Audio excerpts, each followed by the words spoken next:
ये मुझे बता दीजिए, क्या आज सुप्रीम कोर्ट का जो आदेश है वो किसी एक पक्ष के खिलाफ या किसी के फेवर में? सुप्रीम कोर्ट का ऑर्डर बिल्कुल बैलेंस है। सुप्रीम कोर्ट ने बनारस के डीएम को बोला है कि जहां वो शिवलिंग मिला है उस एरिया को प्रोटेक्ट करें, वो किसी भी तरीके से डैमेज न होने पाए, शिवलिंग की पवित्रता नष्ट न होने पाए, और जो लोग नमाज पढ़ने आ रहे हैं उनकी व्यवस्था कर दीजिए, लोग नमाज पढ़ते रहे। एक सवाल ये आया था कि वजू कैसे करेंगे, तो फिर उसका रास्ता डीएम के ऊपर छोड़ दिया। डीएम ये तय करे, क्योंकि वजू करेंगे तो कुल्ला करेंगे, शिवलिंग के ऊपर करेंगे, हाथ धोएंगे शिवलिंग के ऊपर, 350 से पहले धोया जा रहा था। तो आज सुप्रीम कोर्ट ने कहा ये भी हम डीएम के ऊपर छोड़ रहे हैं। डीएम जो डिसाइड करना है डीएम कर ले, लेकिन वहां पे शिवलिंग का एरिया भी प्रोटेक्टेड रहे, शिवलिंग का एरिया भी टच न हो और नमाज भी चलती रहे। दोनों ऑब्जेक्शन वहां से ऑडियंस में से ये आ रहा है कि वजू करते हुए कोई उसी पानी में कोई कुल्ला वगैरह नहीं करता है, वो एक फंक्शनल है। अरे भैया फाउंटेन है। अच्छा बहरा, चलिए उस विवाद से आगे जाते हुए बार बार वकील की तरफ से मांग ये थी मस्जिद के कि आप एक डायरेक्टिव दीजिए कि वुजू कैसे होगा। सुप्रीम कोर्ट ने उस पर कोई क्लियर डायरेक्टिव नहीं दिया है, डीएम के ऊपर छोड़ा। नहीं सौरभ जी, लेकिन वो बहुत महत्वपूर्ण बात है, मैंने उसको क्लियर कर दिया। हमारे हिंदू भाइयों की आस्था है। मैं उसको क्लैरिफाई कर दूं, जो भी वजू खाना होता है जिसमें हौज टाइप का, उसके बगल से जो एक पैसेज होता है जहां पे आदमी जैसे उसमें हाथ से पानी लिया, उसमें से आप उस पानी सिर्फ ले सकते हैं, से केवल पानी लेते हैं और बाहर धोते हैं। बाहर बहाने का होता है, करके वाला पानी चला उसमें ना कोई कुल्ला करता है ना। अरे कुल्ला क्यों करें? कुल्ला करेंगे तो फिर कैसे यहां से हाथ धोएगा? वो पानी बहुत साफ होता है, वो साफ होती है। अच्छा चलिए, इस बात में ना पड़े, इस बात में नहीं पढ़ना। आप मैं कह रहा हूं एक देखिए, मैं कानूनी राय उनकी जो है वो लंबा, तो ये गलत बात है। चलिए हो गई बात आगे। मैं लीगल, आप जरा इसको सोचिए, लीगल वो मस्जिद है कि मंदिर है, बिल्कुल मैं लीगल बात कर रहा हूं, जो कोर्ट के जजमेंट है। आपको दो चीजें स्टेब्लिश करनी पड़ेगी। हिंदू पक्ष को स्टेब्लिश करना पड़ेगा कि वो हिंदू रीति रिवाज से बनाया गया, मुस्लिम पक्ष को स्टेब्लिश करने पड़ेगा कि इस्लामिक लॉ, जो इस्लामिक कस्टम है उसके अकॉर्डिंग मस्जिद बनी। इस्लामिक लॉ, इस्लामिक कस्टम क्या कहता है सौरभ जी, कि जहां पे मस्जिद बनाई गई है, पहली बात तो जमीन 3 टाइप की होनी चाहिए, या तो खरीदी गई हो, या अपनी खुद की जमीन हो, या किसी ने डोनेट किया हो बिना भय के, बिना किसी दबाव के। पहली कंडीशन उस जमीन की। दूसरी कंडीशन ये, कोई जमीन वर्जिन होनी चाहिए, वहां कोई ढांचा नहीं होना चाहिए। अगर पहले कोई ढांचा है, वहां की एक एक ईंट उखाड़ी जाएगी, जो पहली ईंट रखी जाएगी वो मस्जिद के नाम की। वो ढांचा जरूरी नहीं कि कोई रिलीजियस स्ट्रक्चर, कोई भी ढांचा हो, कोई भी ढांचा होगा तो उसको हटाना पड़ेगा, जीरो करना पड़ेगा। वर्जिन का मतलब ही होता प्लेन करना पड़ेगा, उसके ऊपर बनाएंगे। अगर कोई मकान भी, एक मिनट सुन लीजिए भाई साहब, बहुत सारे जजमेंट में जजमेंट हवाला दे दूंगा, तो वो वर्जिन होनी चाहिए। वर्जिन वर्ड यूज किया है कई सारे कोर्ट्स ने। तो अब मुस्लिम पक्ष को ये स्टैब्लिश करना पड़ेगा कि हाँ, हमने फला आदमी से जमीन खरीदी या फला आदमी मुझे डोनेट किया, और हमने पहली जो ईंट रखी इस नींव की वो भी हमने रखी मस्जिद के नाम पे। ठीक है। हिंदू पक्ष को क्या करना पड़ेगा? हिंदू लॉ ये कहता है, एक बार जहां पे मूर्ति की स्थापना हो गई, अब उस मूर्ति की स्थापना के बाद प्राण प्रतिष्ठा हो गई, जब तक वहां विसर्जन नहीं होगा मूर्ति का, तब तक उसका रिलीजियस कैरेक्टर टेंपल का रहेगा।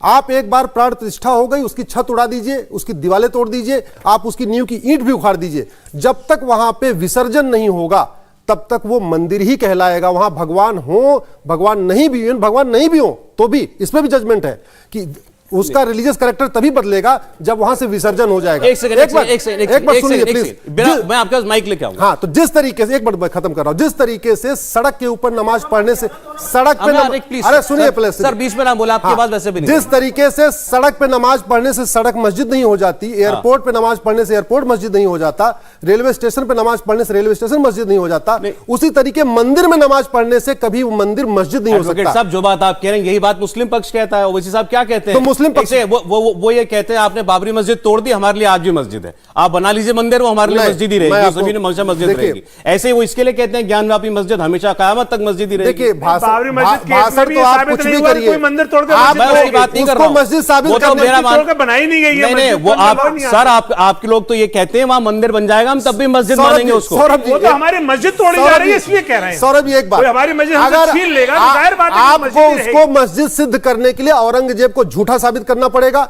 इतिहासकारों ने जो लिखा है कि औरंगजेब के आदेश पे तोड़ा गया, उसको झूठा साबित करना पड़ेगा। सारा का सारा पूरी हिस्ट्री बदलनी पड़ेगी आपको। देखिए गौरव जी, जहां से इन्होंने शुरुआत की, जहां से इन्होंने खत्म किया, मैं वहीं से शुरुआत करता हूं।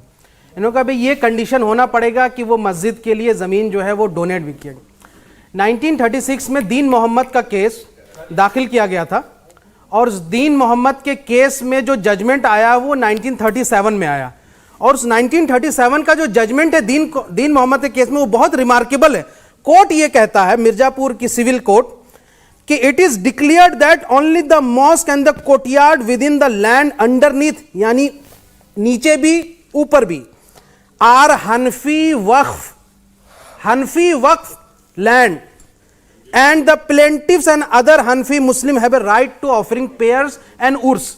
तो जब कोर्ट कह रहा है कि वो वक्फ की जमीन है, और ये कब रजिस्टर हुआ, 1983 में बनारस में रजिस्ट्री में ये दर्ज है, जिसका मौजूद भी है कागज।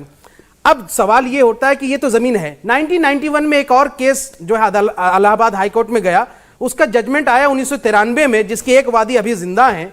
उस पर इलाहाबाद हाईकोर्ट ने कहा कि ये यथास्थिति बरकरार रही। दो मर्तबा, एक बार 37 में, एक बार 93 में कह दिया कि ये मस्जिद है, यथास्थिति बरकरार रहेगी। नंबर 1 93 में ये कह दिया मस्जिद जी, है। इलाहाबाद हाईकोर्ट का इसमें स्टे है। स्टे है, लेकिन ये थोड़ी का मस्जिद है भाई। देखिए स्टे किस लिए था? स्टे होता है कि जो जहां है वैसा रहेगा। वो 91 में गए थे। सुनिए, वही इलाहाबाद हाईकोर्ट सर्वे करवा रहा है। सुनिए सुप्रीम कोर्ट में जो जजमेंट अरे चला भाई, हुआ, सुन लीजिए, चैलेंज मैं हुआ, आपके इलाहाबाद बीच में नहीं हाईकोर्ट का बोल रहा। जजमेंट चला हुआ, जिसने सर्वे आप शॉर्ट में कंप्लीट कीजिएगा जल्दी। दूसरा, इन्होंने कहा कि मस्जिद का जो है वहां पे नमाज पढ़ने से कैरेक्टर, सुप्रीम कोर्ट को नहीं पाला। अभी सुप्रीम कोर्ट ने कहा कि जितने नमाजी उसमें पढ़ सकते हैं पढ़ें, और जो लोअर कोर्ट ने कहा था कि 20 नमाजी रेस्ट्रिक्ट हो, उसको खत्म कर दिया सुप्रीम कोर्ट ने, और कहा कि जितने नमाजी पढ़ना चाहें वहां पढ़ सकते हैं। तो सुप्रीम कोर्ट को ज्यादा पता है कि वो मस्जिद है या मंदिर है। दूसरी बात कि अभी ये जो कह रहे थे, मैं उसी को प्रमाणित करता हूं। कल भी जो विष्णु जैन जिन्होंने वो गड़बड़ किया है, मैं चैनल पे पूछा उनसे कि भाई आप जब वहां सर्वे टीम में मौजूद थे तो क्या आपने किस साक्ष्य के बुनियाद पर दिवाकर जी के कोर्ट में जाके कहा कि इस पे यहां पे स्टे लगवाइए, जल्दी से सील करवाइए? तो कहा नहीं, हमारे पास तो कुछ नहीं था। तो हमने कहा आपके पास मोबाइल वीडियोग्राफी फोटोग्राफी थी? बोले नहीं।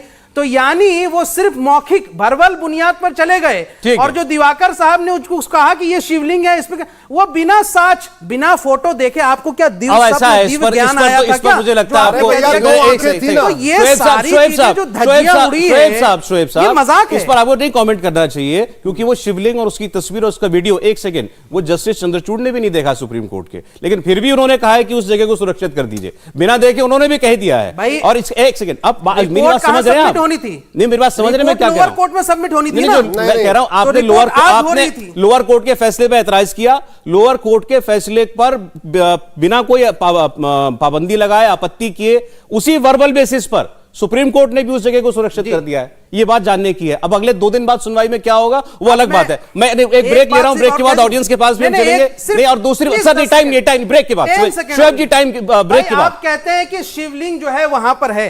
एक प्रचलित है इनके यहाँ इतिहास कि जब यहां से औरंगजेब वहां पे मंदिर तोड़ने आया तो महंत जो थे वो शिवलिंग को लेकर के कूप में कूद गए।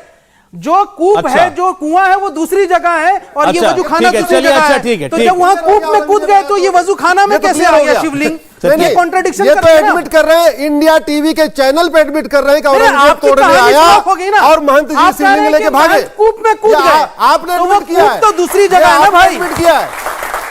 इंडिया टीवी हर वक्त हर जगह डाउनलोड करने के लिए सर्च करें India TV news Google play store या ऐप स्टोर पर।